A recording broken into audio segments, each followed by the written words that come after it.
tire las manos. Usted fue alcalde ahí de Puente Alto y ya, exprésese. Un orgullo ver cómo la gente habla del sentido común, ¿ya? Mira, yo creo que como se ha dicho mucho aquí, no hay que confundir que ganó la derecha. Aquí ganó Chile. Ni la derecha lo ha dicho, salvo... No, hay varios y algunos han dicho que gracias por confiar en mí, cosas así, pero... pero ¿Quién dijo eso? hay algunos por ahí, pero mira, pero yo le daría un consejo escuchando a Chaín, porque miren, el proceso que viene, a mí me tocó vivirlo en la familia, porque ponte tú, una persona como Chaín, una persona como Felipe Arboe, lo mismo Amarillo, o sea, hice una pega extraordinaria. Mi hijo mayor era constituyente y su gran amargura era, papá, no hay ni siquiera un punto de lo que yo trabajé durante un año, casi 24 horas, en esta constituyente. Nos arrasaron. Y aquí hay que darle un consejo, eso quería decírselo a Fuad. Mira, la concertación, y ese es un llamado a la concertación, a la centroizquierda, defiendan su legado. Reconozcan las cosas buenas que hicieron porque lo hicieron bien. Este es un país que no tiene nada que ver al que veíamos antes. Claro que hay que cambiar y mejorar muchas cosas, pero dejar como trataron al presidente Lagos, por ejemplo, que fue un gran presidente. Después les van a pedir ayuda. Sí, pero si fue a sacar selfie, bueno, es que este gobierno, el problema que va a tener en el futuro es que ha perdido la credibilidad. ¿Por qué ha perdido la credibilidad?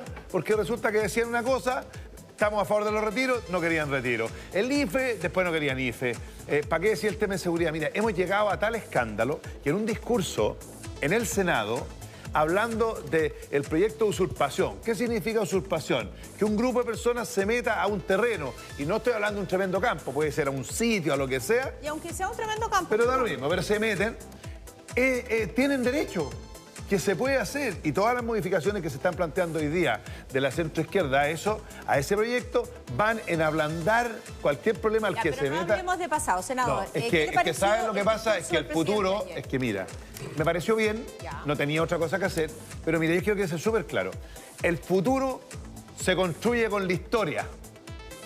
Y si los protagonistas de la historia la niegan y no la defienden, veamos en qué se equivocaron. Pero la concertación, yo no era de la concertación, siempre fui el alcalde del otro lado, pero hizo un proceso de transformación potentísima. Ese es un Chile que no tiene nada que ver. Me daba gusto ver un video que salió, porque yo como siempre viví en el campo, en todos lados, ahí el señor decía, yo me lavaba el pelo con Rinzo, no era broma. Y mi mamá me echaba Tanax en el pelo para los piojos. Y eso cambió en Chile y eso hay que reconocerlo. Eso no quiere decir que no haya que mejorar. Entonces, ¿qué es lo que yo quiero decir? Si nosotros nos juntamos hoy día con Gonzalo, todas las personas de sentido común, con nuestras diferencias, aislamos a los extremos, a los que no quieren nada, bajarla grande, Chile ayer nos dio una lección de sentido común. De sentido común. La gente no quiere más violencia. La gente no nos quiere ver peleando a los políticos. La gente no es un país de izquierda como venden o de derecha. Es un país que quiere progresar en paz, que quiere que no hayan abusos. Que quiere seguridad. Seguridad. Entonces, es un país mucho mejor del que creemos. Ahora, perdón, ¿es la Constitución la piedra angular de todo? Porque aquí tiene una diferencia fuera de cámara y me gustaría que lo transparentaran. ¿Usted cree que no y Gonzalo cree que sí? O sea, yo creo que la base de nuestros problemas no es la Constitución, pero por supuesto que este marco nos ayuda a mejorar y a cambiar. ¿A mejorar o a cambiar? Son dos cosas distintas. Es que tú tienes que cambiar las cosas para mejorarlas. No, porque una cosa es mejorar lo que hay, otra es cambiarlo. Lo que pasa es que, mira, aquí se dijo al principio del programa una cosa muy sabia. Hay que tomar las cosas buenas de este texto. Hay que tomar las cosas buenas de la Constitución del 80, del 25, del proyecto Bachelet. Chile no nació hoy día, compadre. Entonces, mira, a mí me ha tocado ir mucho al Parlamento andino porque soy parlamentario andino. Y nos tratan de igualar a lo que es ir a Bolivia. Cuando tú vas a Bolivia, Bolivia es un país plurinacional, sí, es evidente. Tienen un 60% de población. Por eso, nosotros somos chilenos, compadre. Y tenemos que respetarnos entre todos porque somos chilenos. Otra cosa es que, ¿no es cierto?, reconozcamos nuestros errores. Entonces, tenemos una oportunidad de oro. También creo que es histórica. Escuchemos al alcalde Durán. Sí. Yo he llegado muy tranquilo, así que te pido un par de minutos para hablar. Primero quiero decir algo que ya se ha dicho, pero que quiero insistirlo porque los alcaldes lo vivimos todos los días. tuvimos un proceso ejemplar. Y no solo por el rol del CERVEL, que ha sido espectacular, sino también por la actitud de la ciudadanía. Yo recorrí los locales de votación, fui a votar, y la gente en un tono, en una ponderación realmente encomiable. También por los sistemas de transporte que funcionaron tan impecables. O sea, creo que hay que destacar que tuvimos un proceso realmente impecable. Lo segundo es que ya se ha dicho, y yo vine varias veces a defender la opción del apruebo. A mí me parece que hay que reconocer con hidalguía, con humildad, el pronunciamiento claro de la ciudadanía, y creo que tenemos que escuchar lo que hay detrás de eso. Varias cosas ya se han dicho, más sentido de unidad, un texto que efectivamente dé cuenta de las principales necesidades y desafíos de la población. El texto propuesto no contó con el respaldo de la ciudadanía y por tanto hay que tener un nuevo texto constitucional. Está la discusión respecto de cómo se construye. ¿Alcalde, lo sorprendió la diferencia? Sí, yo creo que fue mucho más de lo que yo imaginaba. Por supuesto, uno siempre sabe que está la posibilidad de que gane la opción que tú no encarnas, claro. Pero la verdad es que fue superior a lo que yo imaginaba. Pero claro que el voto obligatorio es bueno. Espérame un segundito. Bueno, o sea, durante muchos años quienes se opusieron al voto obligatorio fue la derecha. Yo me alegro, y lo digo sinceramente, como que hay un avance, hay una reflexión que nos pone hacia adelante. Yo he escuchado estos días, oye, está la propuesta constitucional del gobierno de la presidenta Bachelet. Quiero recordar que el exministro Andrés Chadwick lo tomó así en Icare y dijo, esto no es lo que queremos. Lo tiró para el lado. Pero al ministro después lo tomaron y le dijeron, esto es lo que queremos para interior. O sea, lo que quiero decir, pero es verdad. Pero permíteme un segundo, Lo que quiero decir es que el país ha avanzado en el sentido de reconocer que lo avanzado en los gobiernos de la concertación, que fue duramente criticado y golpeado por la derecha en su oportunidad, constituye un avance, vamos a decir, democrático, civilizatorio. Claro. Que los esfuerzos por tener una nueva constitución han sido una contribución. Y hoy tenemos efectivamente una oportunidad con unidad de proponer un nuevo texto que permita que nos hagamos cargo de los problemas que existen en el país, evidentemente, y que no podemos poner de acuerdo. Pero el senador insiste en que, usted decía, esto demuestra que la Constitución no es la piedra angular, y usted decía, no, yo creo que sí, yo creo que no, yo creo que sí. Yo creo que sí. Yo te voy a dar un ejemplo concreto, mira. El presidente Boric, que se amarró solo, ¿ya? Fue cuando dijo que su gobierno podía hacer transformaciones siempre y cuando ganara el apruebo. En otras palabras, dijo eso. Y cuando nosotros cambiamos los 4 séptimos, dando una señal de reconocer de y reconozco que Chávez ni leyó, o sea, como ustedes no fueron capaces de defender su legado, estos compadres no querían hacer ningún cambio, ni leyeron el proyecto de Bachelet. Y por eso estábamos en esto, por culpa de todo. Pero en el fondo, cuando uno ve en este proceso que se nos da una tremenda oportunidad de que vamos a tener que decirle la verdad a la gente. A mí me gustó mucho cuando el ministro, ¿cómo se llama? El de los patines, Eizaguirre, que es un tipo serio, que yo tengo grandes diferencias con él, dijo, si ustedes creen, muchachos, en la casa, que porque se cambia la Constitución, se acabaron las listas de espera, se acabaron esto y otro, le están mintiendo. Entonces, a nadie les dijo eso. Sí, pero ¿qué es lo que se planteaba? Tratemos de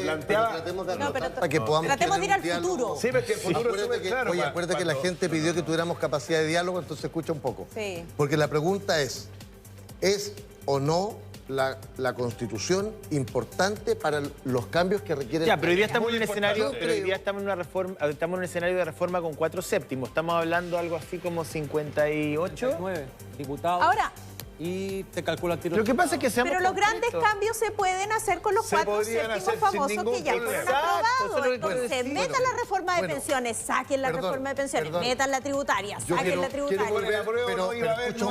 Pero escucha un poquito. Quiero que seamos justos. Por eso yo digo que hay un avance civilizatorio y democrático.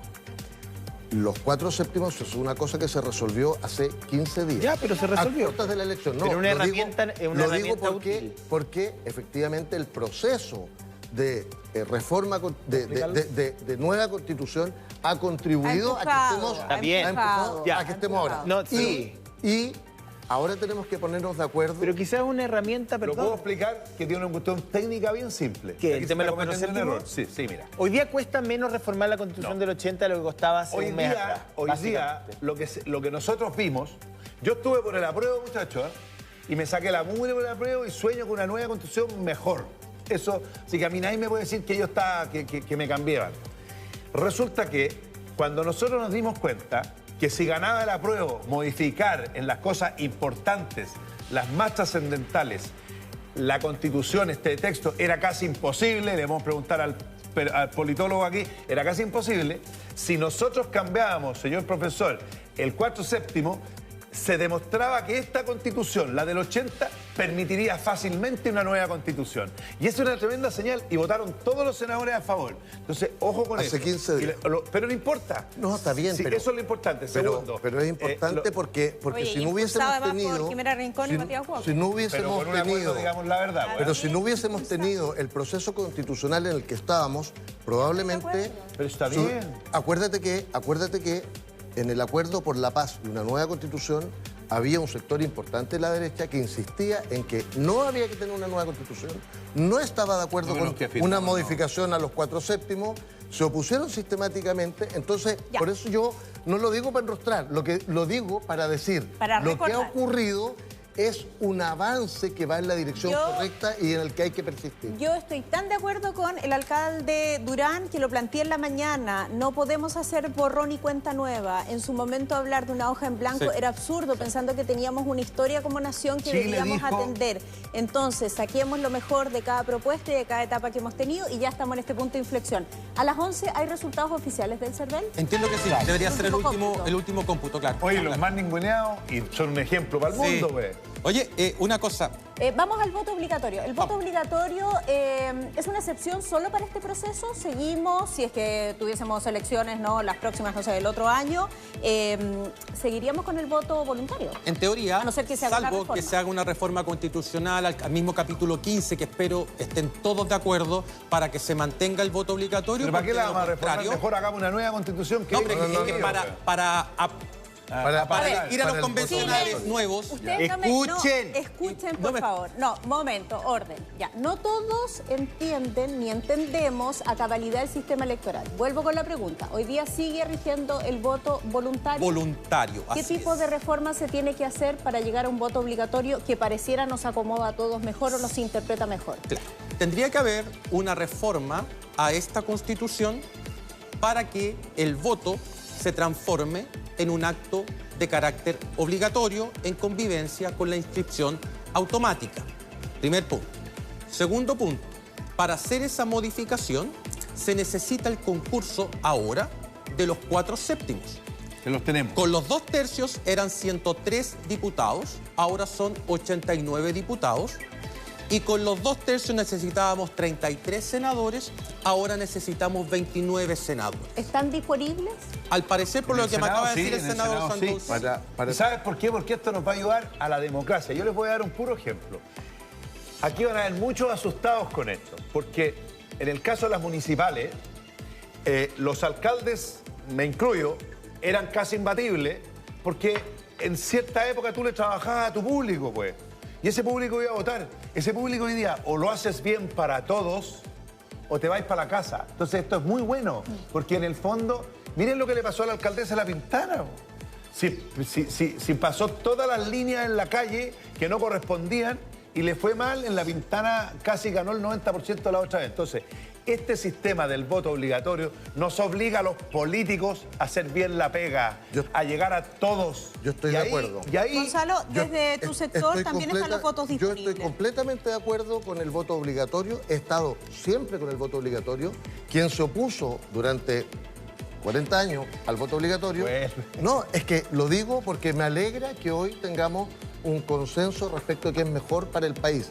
Y esto hace que efectivamente quienes ejercemos cargos públicos nos veamos en la obligación de llegar al conjunto de los ciudadanos y no a nichos. Se la pega todo. Sí, porque además aquí hay mucha mitología, Mauricio. Voto obligatorio, entonces necesariamente los jóvenes votan de una forma, los adultos mayores votan de otra. Yo creo que la gran lección ayer, otra de las grandes lecciones de la elección de ayer del plebiscito, es que dijimos que la gente opine y en tranquilidad no establezcamos cómo votan determinadas generaciones o cómo vota el nuevo padrón que se ayer solo recordar, espera un poco, solo recordar que además en algún momento que se estableció que tuviéramos voto obligatorio era sobre la base de que fuera con inscripción previa. Es decir, en el fondo era otro mecanismo que coartaba el que todos pudieran votar. Es como obligatorio, pero no tanto. Obligatorio, pero no se lo tomen. Obligatorio para el que vaya a inscribirse. Oye, seamos transparentes.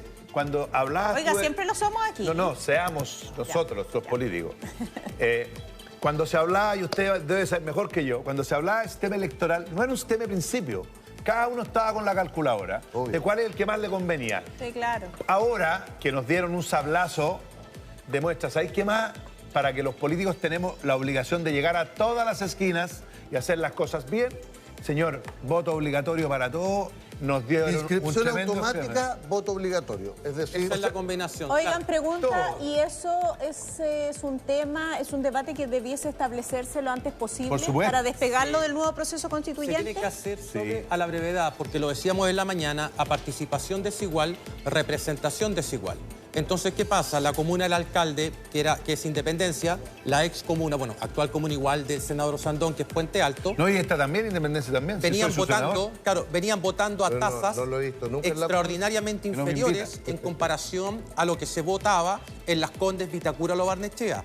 Ahora, con el voto obligatorio, se redujo ese sesgo de clase, la participación va a ser más igualitaria y va a ser más desafiante para los propios representantes. Es decir, ahora tenemos una demanda fija y por lo tanto la oferta tiene que ser de mucho mejor calidad. Lógico, con el fin de generar una mejor democracia. Si esta es la clave, también va a robustecer a los partidos políticos. Yo estoy completamente... Entonces tenemos... Mira, yo veo esto, Sole, disculpa, como una gran oportunidad de reconectar a los partidos con la ciudadanía. Y la buena política salvando a la política. Mira, y reivindicar el rol de la política. Yo siempre he sido súper orgulloso de ser político y uno se saca la mugre trabajando. Entonces, el demostrar, y ahora tenemos la oportunidad, espero que no la farriemos, ¿no es cierto?, de hacer las cosas bien para la gente, para que este país sea un país mejor. Y en el fondo, mira, una cosa es que discutamos... Y también porque votar es un compromiso con el país, claro, con lo público. Es un deber, alcalde. Por eso digo, yo soy de los que cree que esto es un deber que tenemos que ejercer. Nosotros queremos legítimamente, yo soy partidario, gratuidad en educación, queremos derechos en un montón de materias. También eso supone que tengamos un pronunciamiento respecto de la conducción del país en todos los planos y por eso yo siempre he sido partidario. Inscripción automática, voto obligatorio. Mira, algo que tú me discutiste en un minuto que como que lo dije mal, cuando hablamos, por ejemplo, de los derechos sociales, que nadie discute que esta constitución nueva debería ser, ¿no es cierto?, se diría de derechos sociales. Estado social y democrático de derecho. Pero cuando tú le pones, ¿no es cierto?, un apellido y le dices, los garantizo, sí que estás mintiendo. Porque Chile no tiene plata para darle educación gratis a todo el mundo, ni salud gratis a todo el mundo, ni nada. Entonces digamos lo siguiente, digámosle la firme. Nosotros tenemos que trabajar para eso, pero Manuel José, los derechos garantizados eran 103. Manuel José, la Constitución lo que hace es entregar un mandato. Obviamente, por eso es la frase de Izaguirre que yo la comparto. Yo la dije muchas veces, lo dije aquí. Esto no es que se aprueba una nueva Constitución y al otro día están garantizados los derechos de todo el mundo. No es así. Nunca ha sido así. Pero la gracia es que la Constitución entrega un mandato. Hacia allá vamos como país. El Estado tiene que ir generando las condiciones progresivas. Además, alcalde, honestamente, yo creo que nadie creía, ningún ciudadano de que firmaba una Constitución al día siguiente iba a tener casa, salud. Pero la Constitución... O sea, es que eso es absurdo, eso no entender. Sí, pero no, pero es que hay gente, por ejemplo, cuando tú das un marco y dices un derecho garantizado y por otro lado la Constitución te da herramientas para poder demandar al Estado porque no te cumplió, bueno, Sí, la eso cosa sí, es estoy de acuerdo. la cueca en pelota, po. Porque una cosa es que tú hoy día sí puedes defenderte del Estado cuando no cumple, pero ¿qué le iba a decir a la señora? Hoy día más o menos. Ya, a ver, espérenme, Hoy deme día una las pausa. cosas importantes se pueden. Deme una pausa, son las 10:46, volvamos a la calle, ¿les parece? Con Vamos, Antonia Kohler y tenemos más opiniones ciudadanas respecto de el voto obligatorio o voluntario. Esa es la pregunta del momento, Antonia. Vamos a preguntar de inmediato a la gente que se encuentra acá en la plaza de Puente Alto, lo estábamos conversando anteriormente. Disculpe, ¿su nombre? Jackie Martínez. Cuénteme, usted lo vio ayer, voto obligatorio, veníamos de unas elecciones de voto voluntario, ¿con qué sensación se queda? Que no sé, no sé. ¿Cuál preferiría usted? ¿Usted ha ido a votar? ¿Usted es de partidaria de que de repente se restablezca el voto obligatorio o que quede el voto voluntario? Voluntario. Sí, vamos. ¿Y usted anteriormente, cuando era voluntario, iba igualmente a votar? Sí. Sí, va. Pero pienso que debería ser voluntario. ¿Usted cree que debería ser voluntario en ese sentido? Y vamos a seguir también conversando porque aquí también hay otra opción. ¿Usted, su nombre? Graciela. Graciela, cuénteme, lo estábamos conversando también aquí en la fila. ¿Voto voluntario o voto obligatorio? Obligatorio. ¿Por qué? Bueno, porque así la gente mucha gente opina y realmente no opina y no van a votar. Alegan por todo y no votan. Y eso es. Puesto que ahora que hay democracia, la gente tiene que votar.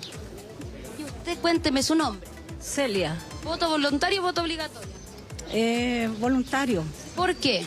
Bueno, porque en este país se necesita gente que lo ayuden en todo aspecto de la salud, en todo.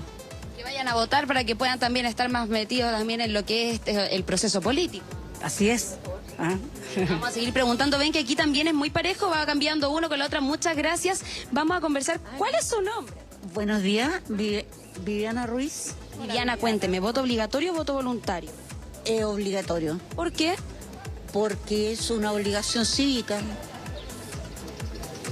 Antiguamente teníamos también ese voto obligatorio, ¿verdad? Se cambió a voto voluntario. ¿Qué pensaba usted también de esa elección en donde el voto fue voluntario? La gente no participaba. Y ahora que, bueno, fue el voto como correspondía, usted vio. ¿Y usted cuando cuando el voto era voluntario, iba a votar? Sí. ¿Y en su casa, en su entorno, usted veía que la gente iba? Todo. Sí. Sí, una obligación. Somos chilenos y queremos un país justo. Un país que, bueno, que todos seamos iguales. Y le digo, estoy feliz. Muchas gracias, Viviana, muy amable. Vamos a seguir también conversando con la gente acá. Muchas gracias, que esté bien. Hola, ¿su nombre? Aníbal Jiménez. Aníbal, ¿voto voluntario o voto obligatorio? Voto voluntario. ¿Por qué? Porque en realidad, mire, por lo que yo veo, los políticos pasan puros peleando. Pasan peleando con el perro y el gato. A las finales no dejan gobernar al presidente que está de turno.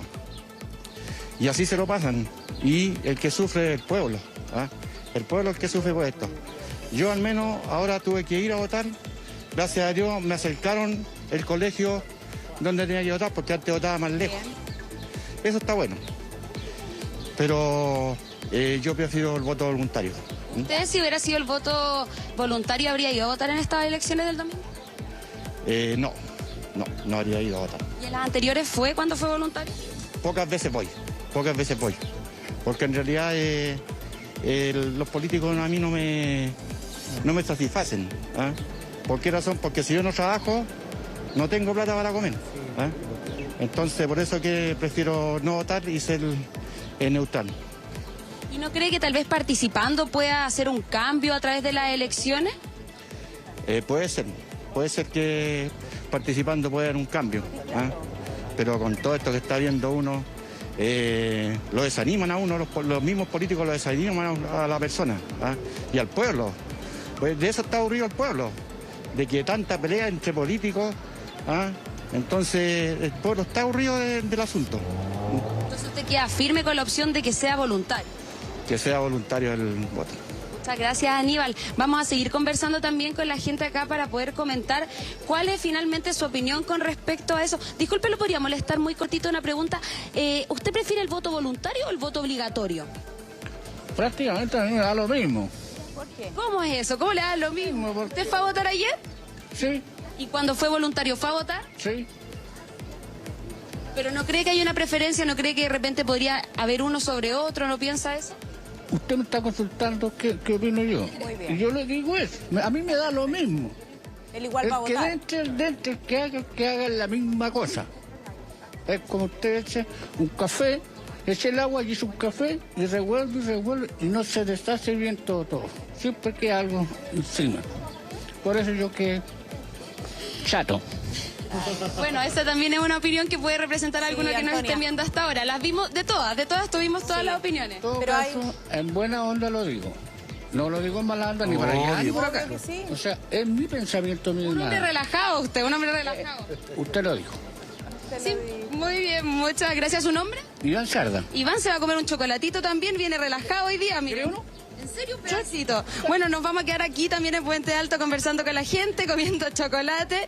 Y bueno, escuchamos también todas las opiniones y vamos a seguir conversando. Saludos, por supuesto, Iván. Todas las opiniones son válidas. Pero por Nos encantan que esa supuesto. opinión esté en la pantalla. Hicimos una encuesta. Resultados de esta encuesta flat. La pregunta era, ¿se debe quedar el voto obligatorio? Opina usando este hashtag. Pueden Mira, sumar más 91%. opiniones a través de Mucho Gusto Oye. Mega. Y el Mira, sí, 91.3%. quiero, hay muchos reivindicados después de los números de ayer. ¿Ah? El servicio electoral, que fue denostado, humillado, limpiaron el piso con el servicio electoral, voy a decirlo de manera simple.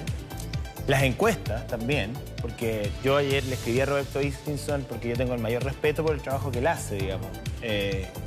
Y él, digamos, hablaron de las teorías conspirativas más grandes. ¿Para qué decir los medios de comunicación? Pero respecto a los medios de comunicación, quiero hacer un guiño a un proyecto de este canal, que también fue bastante ninguneado en redes sociales. Sí, y que su momento. es 100 indecisos.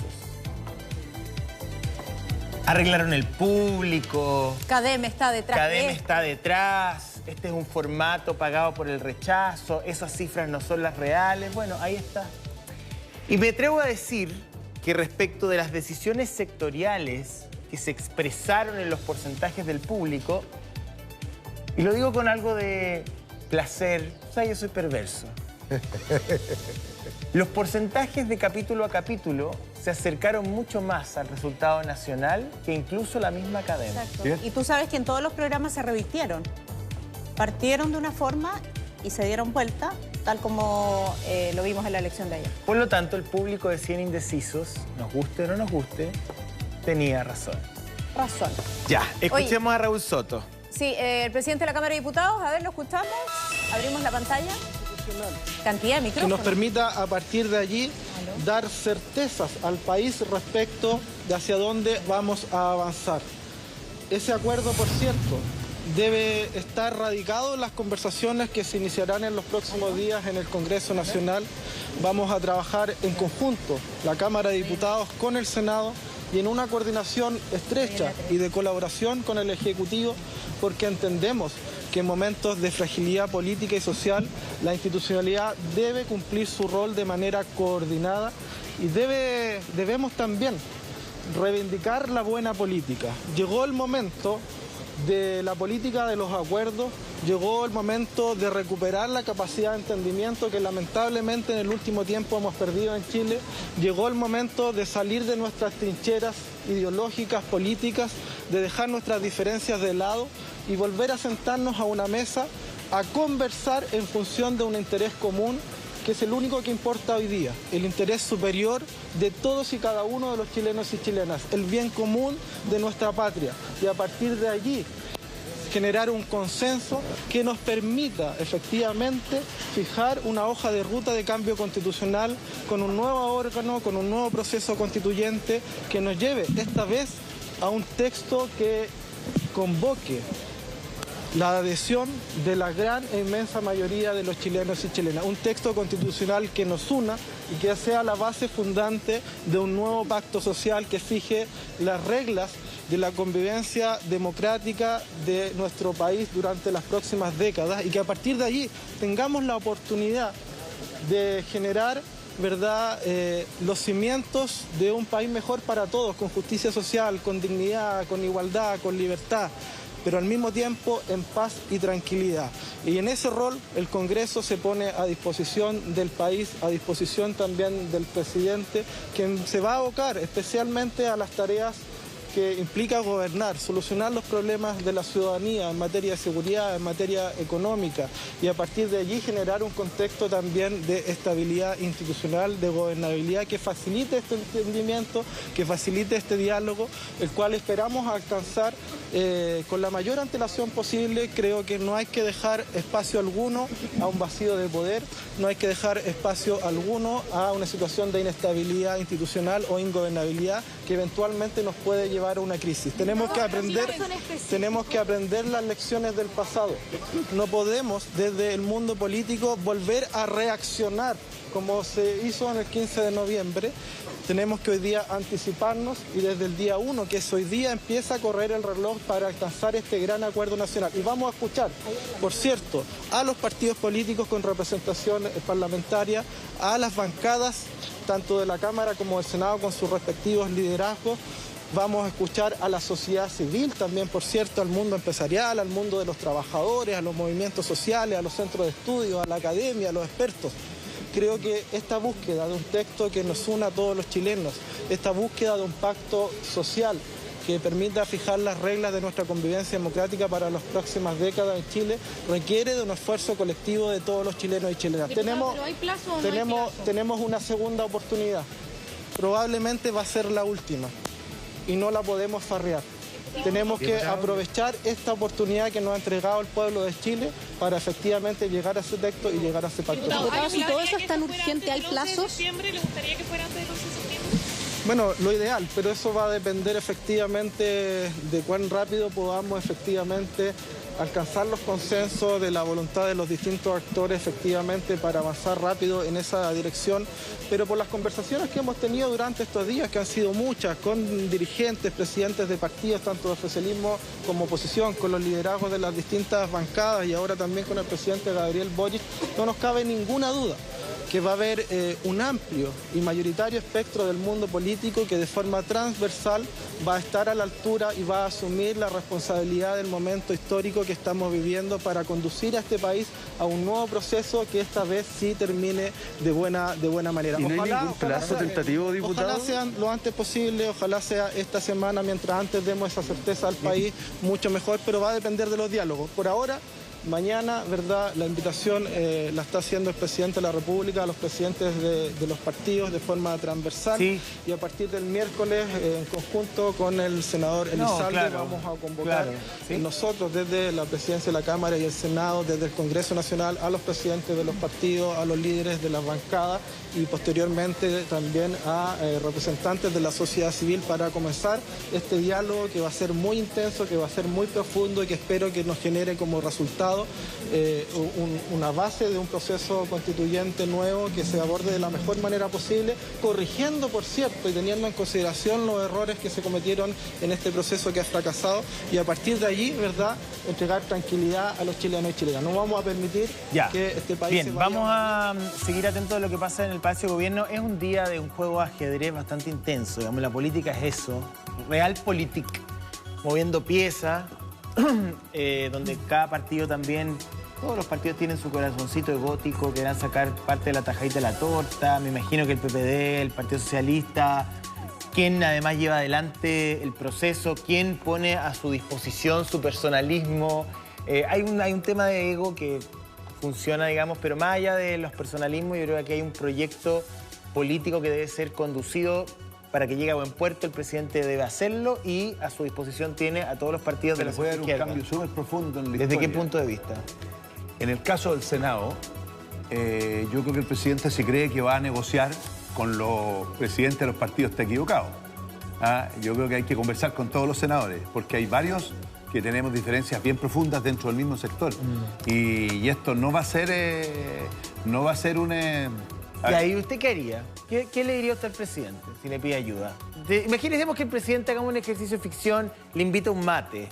Un mate. Un matecito. Entonces, ¿le gusta el mate al presidente? Sí, a mí no me gusta. Bueno, ¿qué le gusta? ¿Un cafecito, un té? Voy a decir un terremoto, bueno, lo que sea. Pero el punto es el siguiente. Una chelita helada, como dice él dice chela. ¿Qué le propondría a usted? Porque aquí hay un tema que es real. O sea, aquí el presidente necesita... Todos tenemos que cuadrarnos con él porque si le va bien a él, le va bien al país. Sí. Punto. Y hay que ayudarlo porque es un momento difícil. Efectivamente, el resultado pega en la línea de flotación de su narrativa.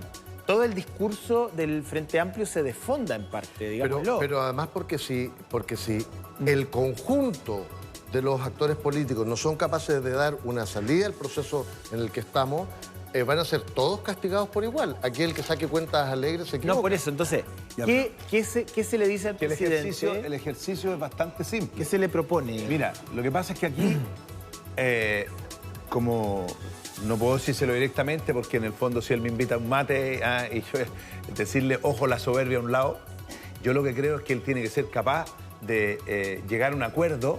Mira, cada uno defiende una posición, ¿no es cierto? Y hay que buscar una posición intermedia que tenga piso político. Porque no se vaya a embarcar de nuevo en una posición que no tenga piso político. Fíjate que los grandes defensores de los independientes, solo independientes, eran los que salieron después diciendo que el problema que tuvo la constituyente eran los independientes. Entonces, el presidente tiene que tener la sabiduría de llegar a hacernos conversar a todos en un acuerdo y no equivocarse en eso y tratar de que nadie imponga. Pero sea concreto, una nueva asamblea, un comité, el parlamento... ¿Sabes qué? El parlamento solo no tiene ninguna posibilidad. Ya, no tiene ningún sentido. A pesar de que esto reivindicó a los que fuimos elegidos democráticamente, porque yo estoy aquí, soy senador por Santiago, porque fui a una elección y 290.000 personas votaron por mí. Claro, pero te eligieron para una cosa, no. Digo, para a mí me eligieron como alcalde, no me eligieron para redactar una nueva constitución. Sí, pero a mí me eligieron, para que tú sepas, dentro de la constitución y dentro de todo, yo no solo elegirlo, sino represento. Ya. Entonces, yo creo que no tengo...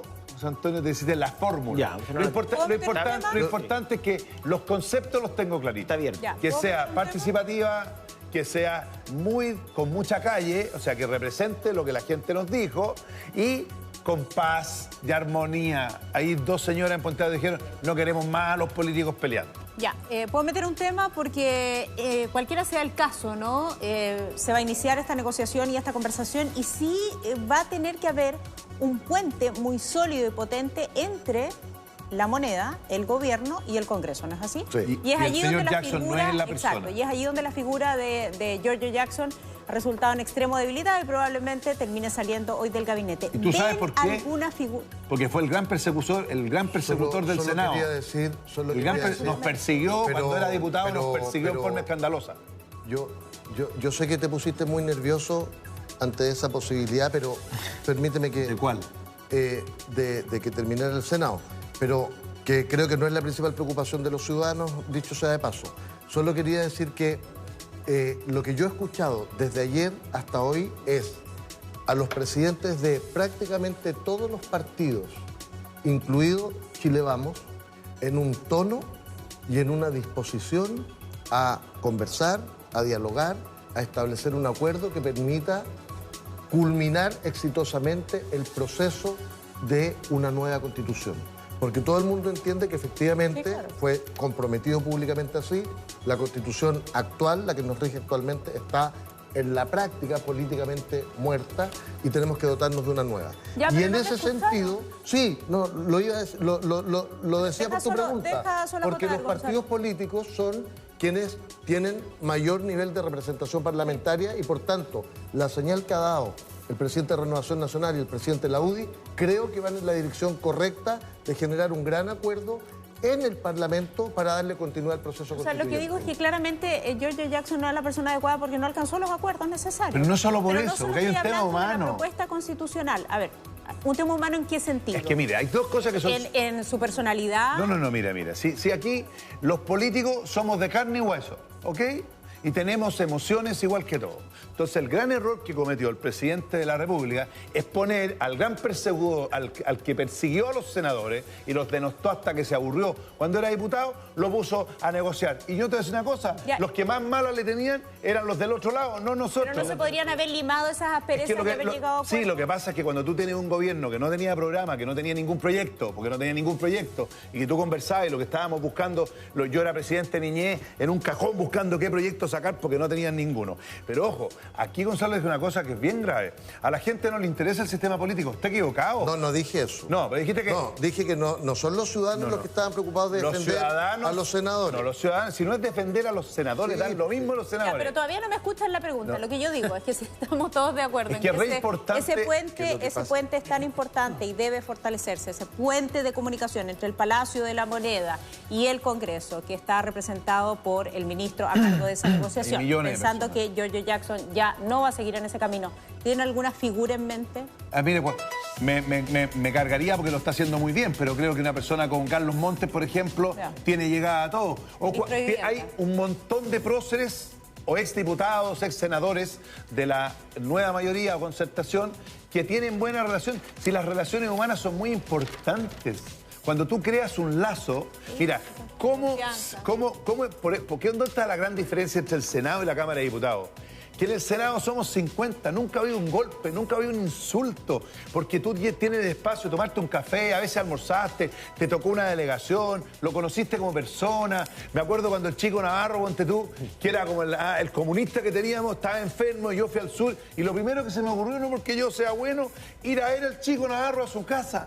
Porque era mi compañero de trabajo, éramos concurso. Y eso te da una lógica humana en que te hace llegar a acuerdos. No entiendo. ¿Alguien en mente? No, estaba pensando. Estaba pensando, se me vino a la mente Gonzalo La Carrera, no sé por qué. Como eso lo haría extraordinario. Para entender los puentes.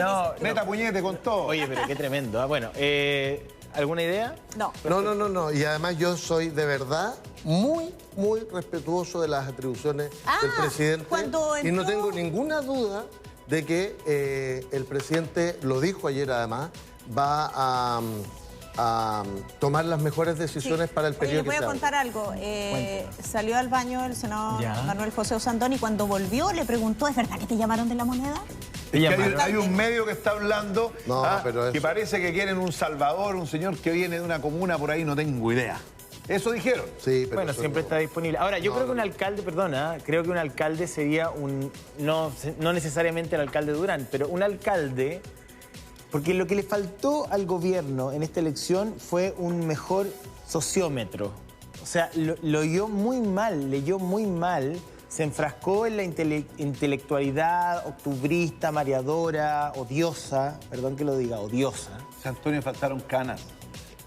Los alcaldes tienen ahí un termómetro social muy interesante y ponerlo al servicio del Ejecutivo me parece que sería brillante. Sí, yo igual a mí me gusta una decisión que tomó el gobierno al inicio, que era no convocar a personas que tuvieran cargos de representación popular, porque yo creo que cuando uno es elegido para una función, tiene que llegar al término de esa función. Esa es mi opinión personal. Sí, porque hay electores detrás. Esa es mi opinión personal. Que exista una elección, una cosa que sea por el bien del país. Me dicen que hay interés también en saber si ustedes personalizan la responsabilidad de la derrota o en algún colectivo, en algún grupo, usted en lo personal y usted en lo personal.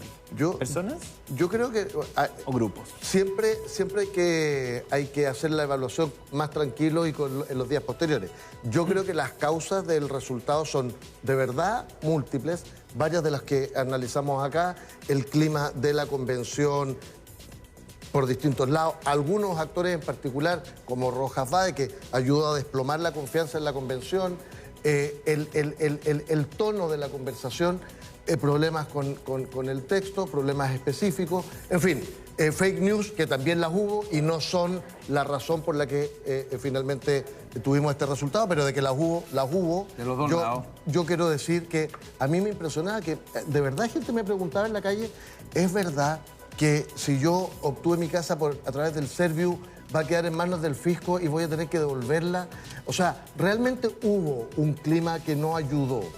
Y en ese sentido creo que hay que hacer un análisis más profundo Y creo que de lo que he escuchado, lo más importante es restablecer un tono de conversación diferente y de mayor unidad. ¿Algún responsable? Los extremos.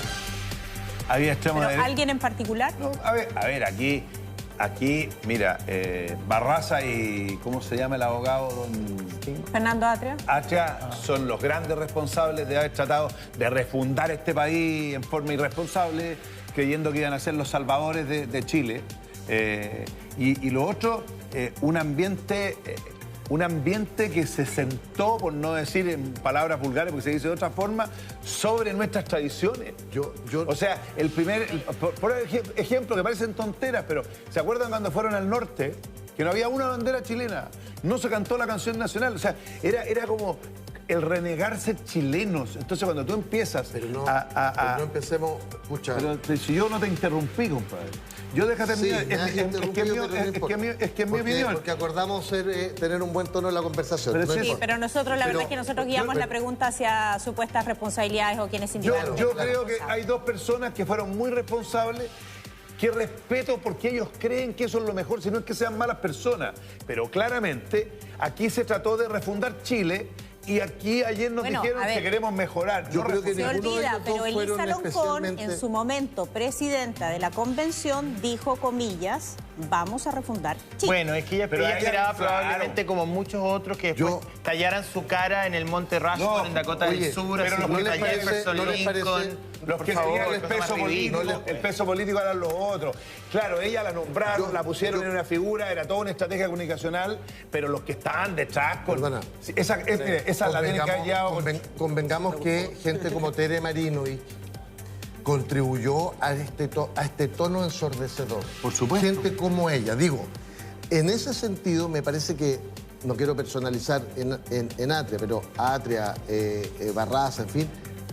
yo de verdad no creo que hayan sido personas muy extremas. Yo lo que sí creo como déficit es que hubo un problema de conducción y articulación de un universo que era muy heterogéneo, donde había múltiples intereses, donde habían personas que históricamente se habían sentido excluidas. Bueno, era tan heterogéneo que terminó representando a nadie. Claro. Oye, Mauricio quiere hacer la última acotación y la intervención, senador. Sí, un segundo. soluciones.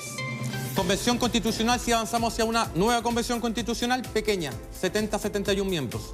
Segundo, listas cerradas y bloqueadas que permita llevar encabezando o en los primeros lugares de las listas a expertos de cada uno de los partidos.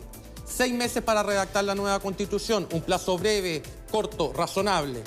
Cuarto, que no se haga desde una hoja en blanco. Lo he dicho muchas veces acá. Ocupemos la actual constitución, lo bueno que tenga, la nueva que tiene, la que se propuso, que se rechazó, que tiene muchísimos aspectos positivos, el proyecto de Michelle Bachelet, y se acabó. Por favor, les pido como representantes. ¿En cuánto tiempo? Hagámoslo de manera pausada, gradual, pero eficiente. Porque de lo contrario vamos a volver a esto mismo, vamos a tener un plebiscito de salida y probablemente gane el rechazo otra vez. No desaprovechen la oportunidad. Intensa conversación que hemos tenido hoy día, ya son las 11:14.